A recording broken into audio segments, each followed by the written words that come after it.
So Food Revolution Day is a global day of action to really shout about the importance of food education around the world.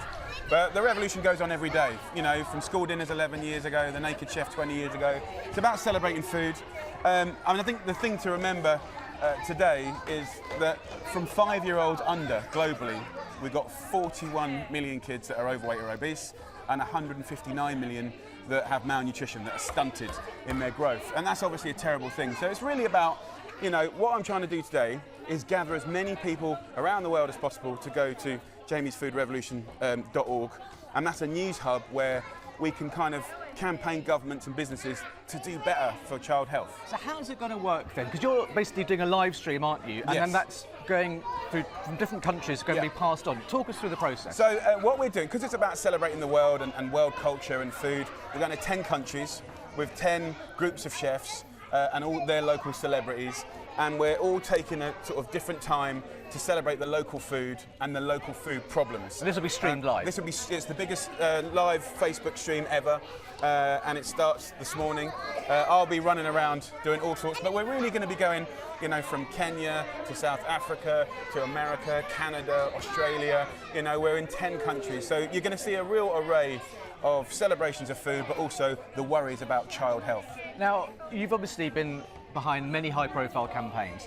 Do you worry that people will say, oh, here he goes again, telling us what to do? No, not at all, because I think, you know, if you don't do anything, nothing progresses. I think for 15 years, I feel very proud about the campaigns that we've done. A year ago, they said you'd never get a sugar tax. I mean, we're in a school now that's going to benefit from the £1 billion going into primary schools around the country, going into sports, after-school programmes and breakfast clubs. You know, real decent British people don't mind 7 pence on a can of drink going into billions of pounds in the school to really support the most disadvantaged kids. And you bring up the sugar tax, as it's been called. We heard in the Queen's speech it will be introduced in 2018. Go Queenie. How vindicated do you feel? Because there was a lot of opposition. A lot of people said you were being anti-business. No, what do you say now? No, look, it's not anti-business. There becomes a point in life when businesses can't just keep growing at the cost of child health.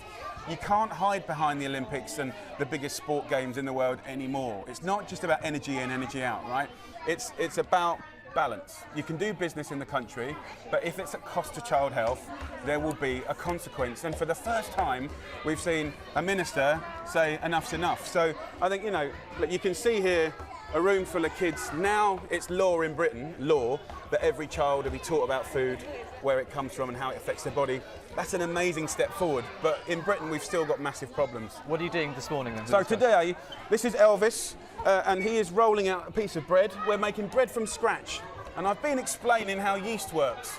I never knew. It eats sugar, and then it farts air, and that's how you get the spongy bubbles. So they're a bit grossed out by the farting, but we're making it. Show them your rolls, everyone. And then they've got basil and tomatoes. And I've been giving him, what do we do if he smells a little bit? What do we do with this? Never. Go on, show him what you have to do. Go on. What do you have to do? That's it, you have to whack him with basil to make him smell nicer. Right. And now I know. I'll bear that in mind. Good life skills. I know, but it's cooking, it's the whole thing.